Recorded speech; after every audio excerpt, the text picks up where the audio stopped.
ஃபகத் ஃபாசில் ஹீரோவாக அறிமுகமான கையேதும் தூரத்து என்கிற மலையாள படம் மூலம் கதாநாயகியாக அறிமுகமானவர் தான் நிகிதா துக்ரல். அந்த படம் பிளாப் ஆனதை தொடர்ந்து தமிழ் சினிமாவில் காலடி எடுத்து வைத்த நிகிதா விஷ்ணுவர்தன் இயக்கிய குறும்பு படத்தின் மூலம் கோலிவுட்டில் என்ட்ரி கொடுத்தார். பின்னர் சத்ரபதி, வெற்றிவேல் சக்திவேல் போன்ற படங்களில் நடித்து நிகிதாவுக்கு திருப்பு முனையாக அமைந்தது சரோஜா படம் தான்.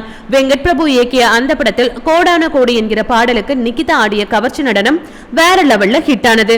பின்னர் கன்னட சினிமாவில் காலடி எடுத்து வைத்த நிகிதா அங்கு புனித் ராஜ்குமார், உபேந்திரா, கிச்சா சுதீப் போன்ற டாப் ஹீரோக்களின் படங்களில் நடித்து முன்னணி நடிகையாக வலம் வந்தார். பின்னர் யோதா, பிரின்ஸ் போன்ற கன்னட படங்களில் நடித்த பொழுது அந்த படத்தின் ஹீரோ தர்ஷனுக்கும் நிகிதா துக்ரலுக்கும் இடையே பழக்கம் ஏற்பட்டுள்ளது. அந்த பழக்கம் நாளடைவில் காதலாகவும் மாறியிருக்கிறது. இதில் சிக்கல் என்னவென்றால், நடிகர் தர்ஷன் ஏற்கனவே திருமணமானவர். அவருக்கு மனைவி, குழந்தைகள் உள்ளது.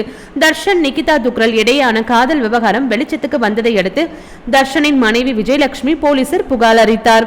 தர்ஷன் தன்னை அடித்து துன்புறுத்துவதாகவும் அவரை கைது செய்ய கோரி புகார் அளித்திருந்தார். இந்த புகாரின் அடிப்படையில் தர்ஷனும் கைது செய்யப்பட்டார். மறுபுறம் நடிகை நிகிதா துக்ரல் கன்னட சினிமாவில் நடிக்க தடை விதிக்க வலியுறுத்தியும் விஜயலட்சுமி புகார் அளித்திருந்தார்.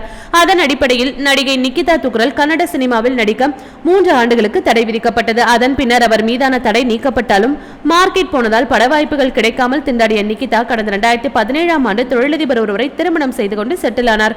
தற்பொழுது அவருக்கு ஒரு மகளும் இருக்கிறார். தர்ஷன் விவாகரத்துக்கு பின் நிகிதா சினிமாவில் நடிக்கவில்லை என்பது குறிப்பிடத்தக்க விஷயமாக உள்ளது. இது போன்ற சினிமா மற்றும் சீரியல் தொடர்பான செய்திகளை காண சினி டைம்ஸ் சேனலை மறக்காம சப்ஸ்கிரைப் பண்ணுங்க.